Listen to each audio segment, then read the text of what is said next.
It started with footsteps below me, in a unit that's supposed to be empty. The tapping followed, then came something worse. I left my phone on the floor again, recording overnight. Around 4 a.m., the mic picked up 7 quick steps, then silence, then breathing, close, not echoey. More like someone lying just under the boards, exhaling slowly. I cleaned up the audio, boosted the gain.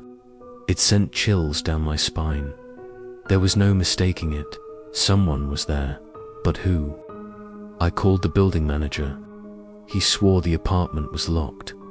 Only he had the key. 2 days later, I found something under my doormat.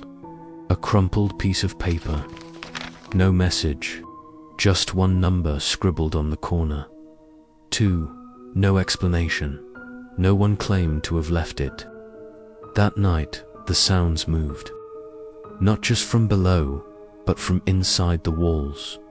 Faint thumps, small creaks, as if someone was slowly exploring the apartment from behind the drywall. No one else in the building heard a thing. At 3:01 a.m., I woke up to find something in the center of my living room, an old brass key. It doesn't fit any door in my apartment, but it clicks perfectly into the lock downstairs.